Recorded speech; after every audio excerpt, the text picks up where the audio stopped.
This wasn't supposed to happen.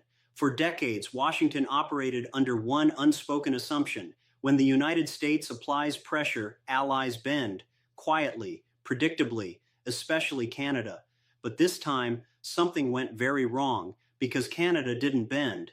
It slammed the door shut, and inside Washington, the reaction wasn't confidence, it was panic. What you're seeing in the headlines right now is being framed as a trade disagreement or a routine diplomatic dispute. That framing is convenient. It's also misleading, because what actually just happened signals something far more serious: a fundamental shift in how US pressure is being received by even its closest allies. And once that shift happens, it doesn't reverse easily. Let's be very clear about something right from the start. This was not a misunderstanding. This was not a technical delay, and it certainly wasn't Canada being difficult. This was a deliberate, calculated refusal, a decision made after years of mounting frustration, quietly communicated, and then, when Washington pushed anyway, enforced publicly. That's the part that rattled policymakers, not the refusal itself, but the fact that Canada was willing to say no out loud. To understand why this moment matters so much, you have to understand how US pressure usually works. Washington rarely needs to threaten openly. Most of the time, pressure is applied behind closed doors, through trade rules, regulatory leverage, access to markets, or the quiet implication that cooperation today determines goodwill tomorrow. And historically, Canada has played along, not because it's weak, but because the relationship made sense. Integrated supply chains, shared security arrangements, decades of predictable cooperation. Saying yes was usually cheaper than saying no. But this time, saying yes would have been more expensive. What changed wasn't Canadian politics, it was the math. The United States approached Canada with demands that assumed leverage it no longer fully controls: increased compliance, tighter alignment, economic concessions, all under the assumption that Canada had nowhere else to go. That assumption turned out to be wrong. Canada looked at the pressure, looked at the long-term costs, and did something Washington didn't expect. It chose diversification over dependence, stability over submission, and in doing so, it exposed a vulnerability that US policymakers are deeply uncomfortable confronting. The vulnerability is simple: pressure only works when the other side believes you're indispensable, and increasingly they don't. Here's the part that isn't being said plainly enough. Canada's refusal wasn't impulsive.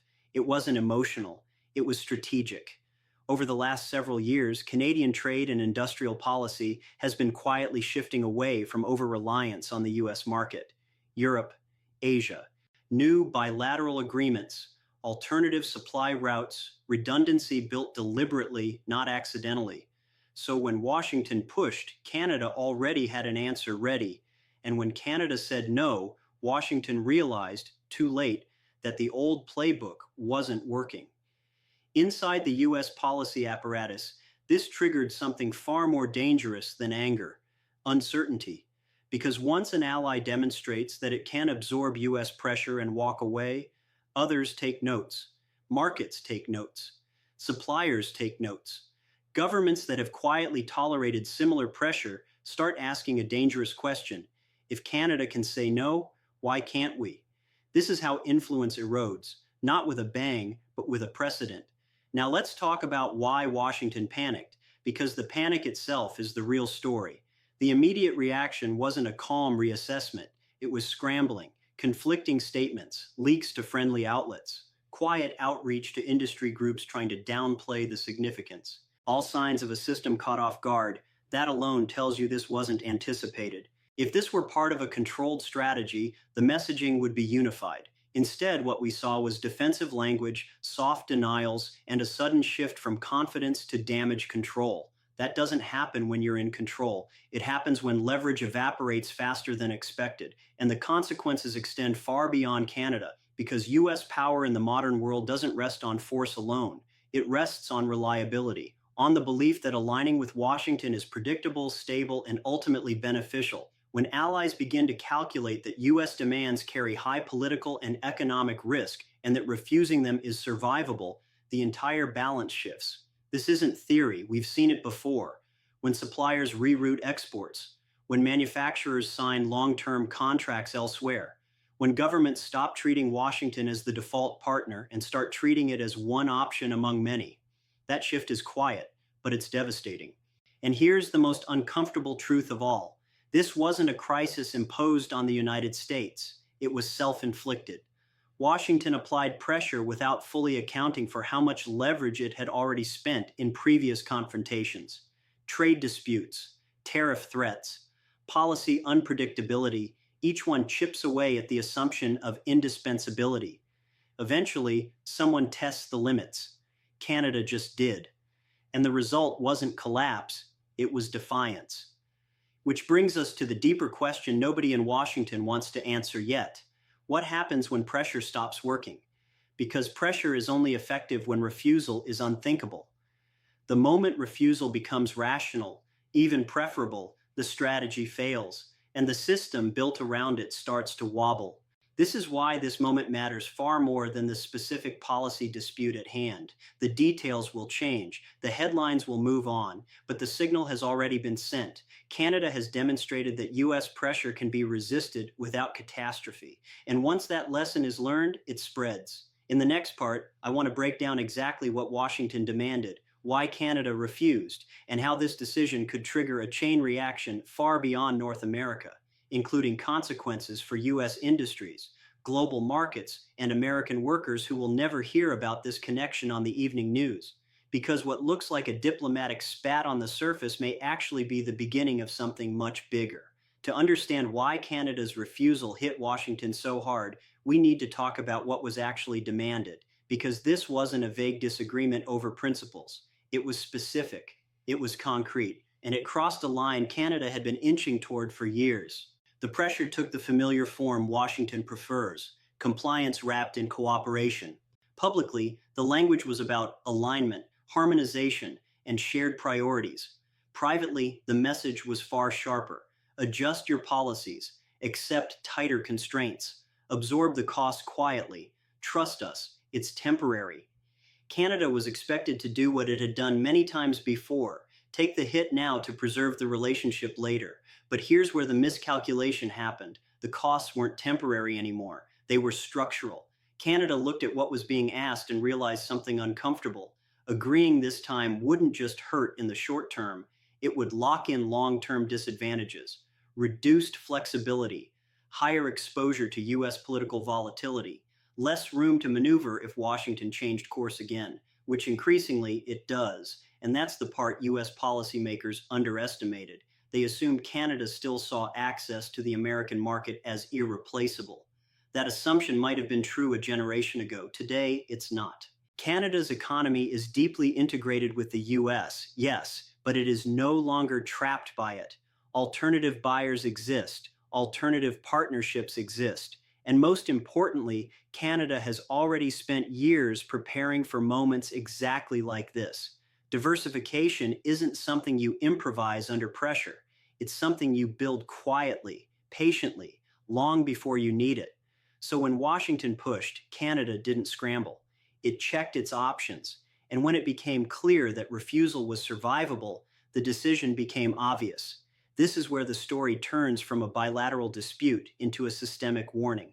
Because the pressure Washington applied relied on a dangerous assumption that Canada would fear the consequences of saying no more than it feared the consequences of saying yes. That fear calculus flipped. Now let's talk about why Washington panicked instead of recalibrating calmly. The moment Canada said no, the immediate concern wasn't optics, it was precedent.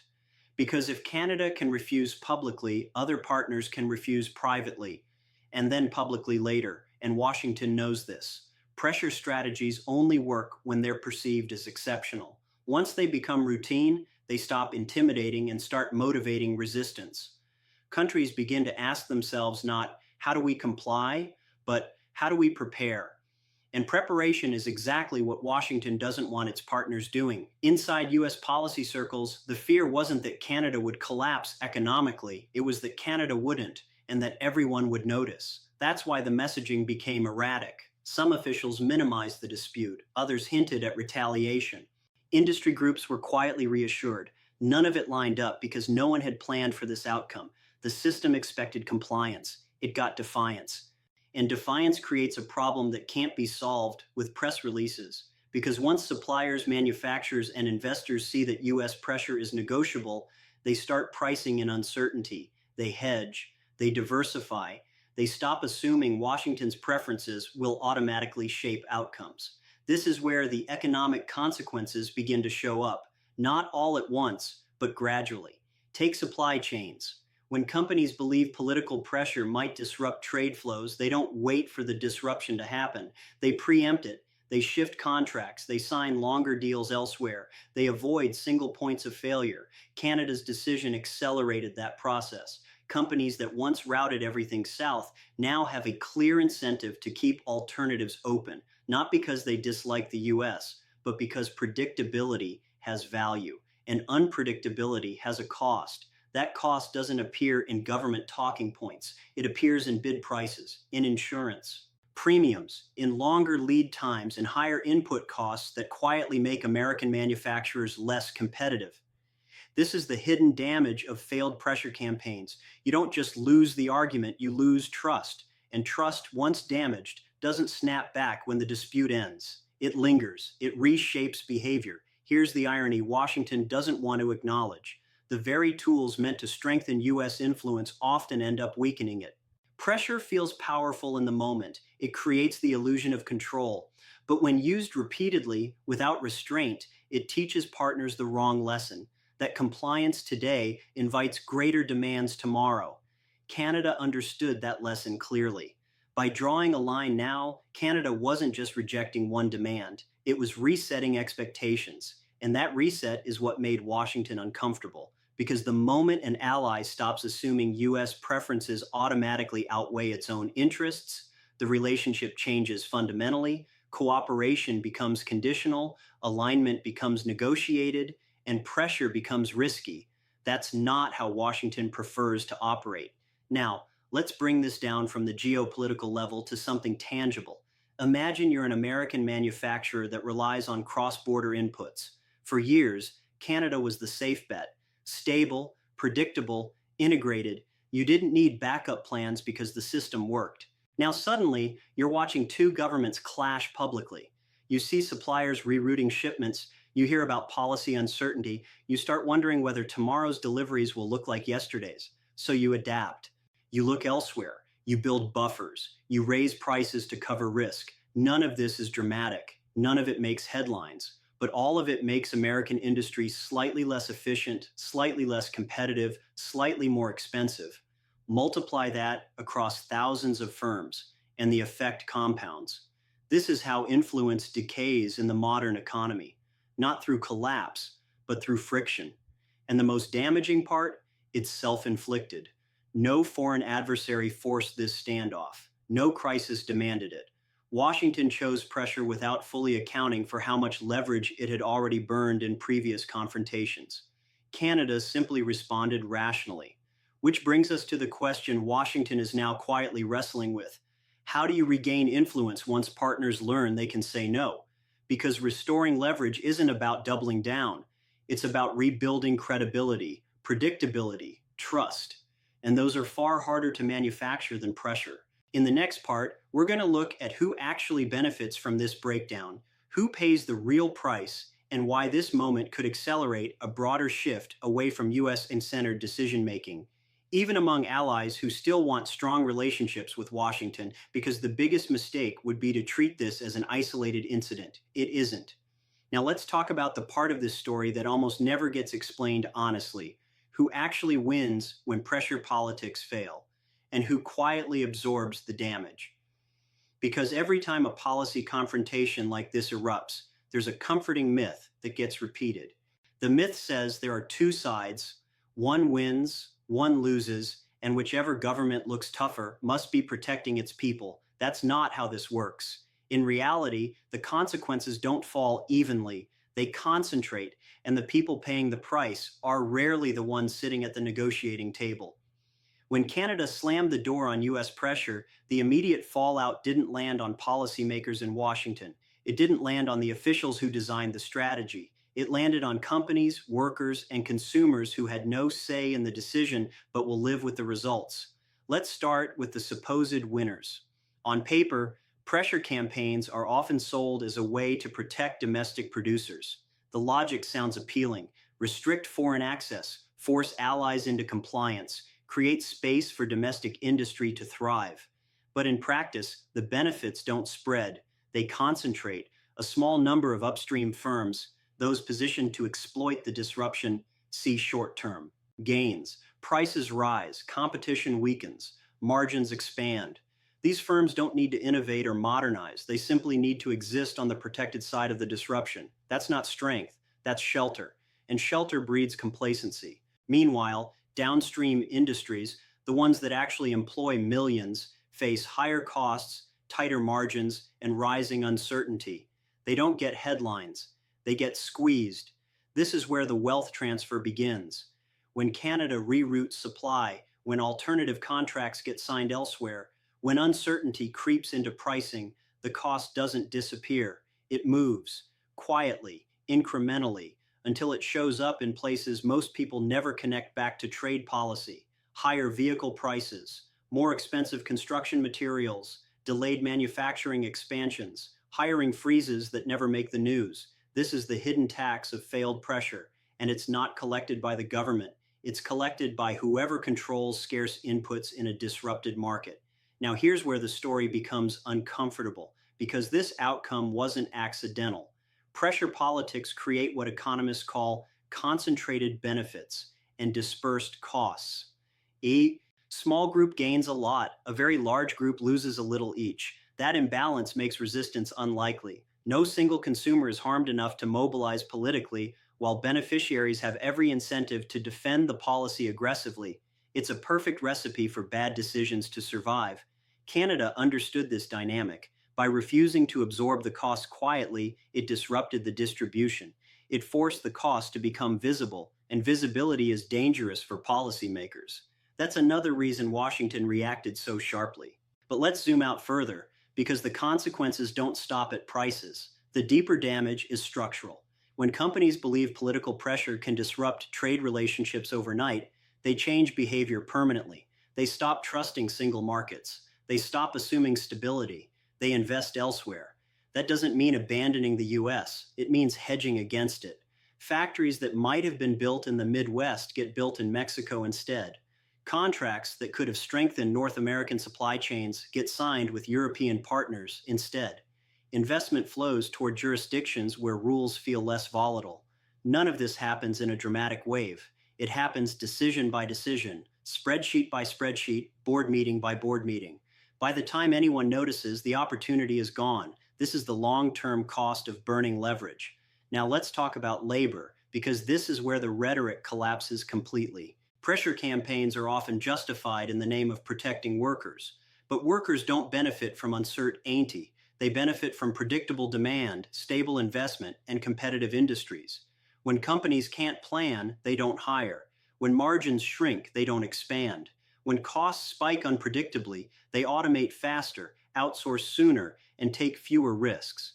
The idea that economic pressure strengthens domestic labor rests on a fantasy, one where supply chains are static and competitors politely step aside. That world doesn't exist. Canada's refusal forced this contradiction into the open. By choosing stability over compliance, Canada protected its own industrial planning. The US, by contrast, introduced more volatility into its system, and volatility always hurts labor first. Here's another uncomfortable truth. Allies remember how you treat them. Canada didn't forget past disruptions. It didn't forget sudden policy shifts. It didn't forget being treated as a lever rather than a partner. This decision didn't emerge in a vacuum. It was the culmination of years of accumulated friction.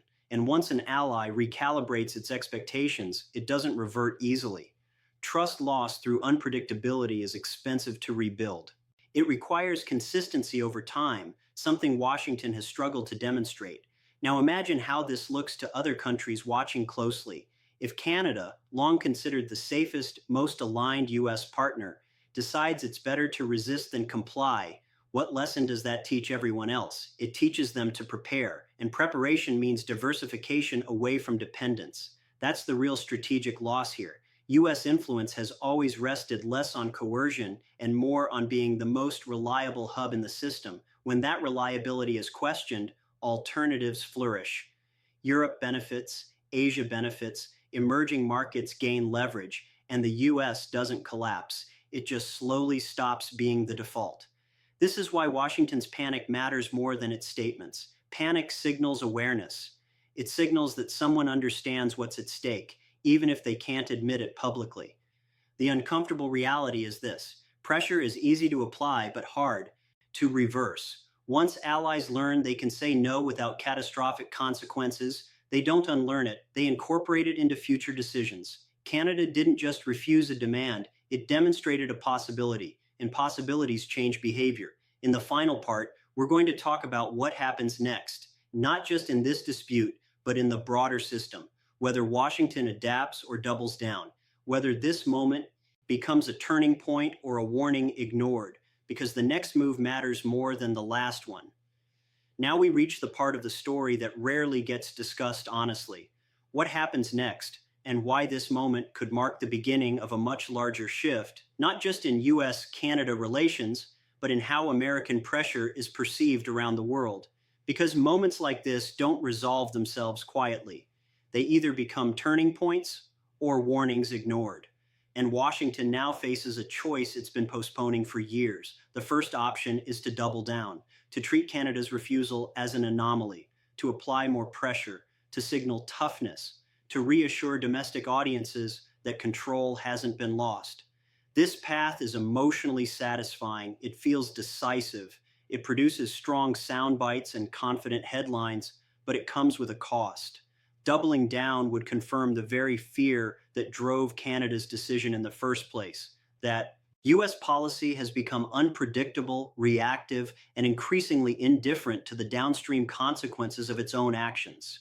It would teach other partners that compliance today only postpones confrontation tomorrow, and once that lesson spreads, influence erodes faster. The second option is far more difficult. It requires Washington to acknowledge, quietly, internally, that leverage has limits. That pressure works best when used sparingly. That alliances aren't just tools, but relationships that depend on trust, stability, and mutual respect. This path doesn't produce dramatic headlines. It doesn't satisfy political instincts, but it rebuilds something far more valuable than short-term dominance: credibility. The problem is that credibility takes time, and time is something political systems rarely afford. Now let's talk about the broader implications, because this story doesn't end at the US-Canada border. Other countries are watching closely. European policymakers see a familiar pattern: pressure applied without coordination, demands framed as expectations, consequences underestimated. Asian markets see opportunity, emerging economies see leverage, and investors see risk. Capital is ruthless. It flows toward predictability and away from volatility. When political pressure becomes a routine tool rather than an exception, it gets priced in. That pricing shows up everywhere: longer contracts, higher premiums, more diversification, less reliance on any single market, no matter how large. This is how a system slowly decentralizes. The United States doesn't lose influence overnight. It loses it incrementally, decision by decision, partnership by partnership, assumption by assumption. Canada's refusal accelerated that process. Now let's return to the question most people instinctively ask: could Washington have prevented this? The answer is yes. Not by conceding everything, not by abandoning its interests, but by recognizing earlier that pressure without coordination invites resistance. That leverage burns out when overused, that even close allies have breaking points. Canada didn't wake up one morning and decide to defy the US. This was the end of a long calculation, one shaped by repeated disruptions, shifting priorities, and a growing desire for autonomy. Washington missed the warning signs, and when the line was finally drawn, it was drawn decisively. Here's the most important takeaway, and it's one that challenges how power is usually discussed. Power in the modern world isn't about forcing outcomes. It's about shaping choices. When partners believe alignment with you makes their future more stable, they choose it willingly. When they believe alignment increases risk, they prepare alternatives. Canada chose stability. That choice didn't weaken Canada. It strengthened its negotiating position. And that's what unsettled Washington most. Uncomfortable truth. Because the real fear inside US policymaking circles isn't that Canada said no, it's that saying no worked. That realization forces a reckoning. It raises questions that are uncomfortable but unavoidable. How many other partners have been quietly building exits? How many supply chains are already hedging? How much influence has already been spent without being noticed? Those questions don't have immediate answers, but they will shape decisions going forward. And this brings us to the final. The greatest threat to US influence isn't foreign competition. It isn't rival powers. It isn't even defiant allies. It's the belief that pressure can substitute for strategy. Pressure creates motion. Strategy creates direction. For too long, Washington has relied on the former while neglecting the latter. Canada's refusal didn't cause that problem. It revealed it. And revelations are dangerous because they can't be unseen. So where does this leave us? It leaves us at a crossroads. One path leads to more confrontation, more fragmentation, more partners quietly distancing themselves while publicly maintaining polite language. The other path leads to recalibration, slower, quieter, but ultimately more sustainable. Which path Washington chooses will determine whether this moment is remembered as an isolated dispute, or the point where the limits of pressure politics became impossible to ignore, because once allies learn they have options, they use them. And once the world learns that US pressure isn't absolute, it adjusts accordingly. Canada just demonstrated that reality. The question now isn't whether Washington noticed, it's whether it learns. That alliances aren't just tools, but relationships that depend on trust, stability, and mutual respect. This path doesn't produce dramatic headlines. It doesn't satisfy political instincts, but it rebuilds something far more valuable than short-term dominance: credibility. The problem is that credibility takes time, and time is something political systems rarely afford. Now let's talk about the broader implications, because this story doesn't end at the US-Canada border.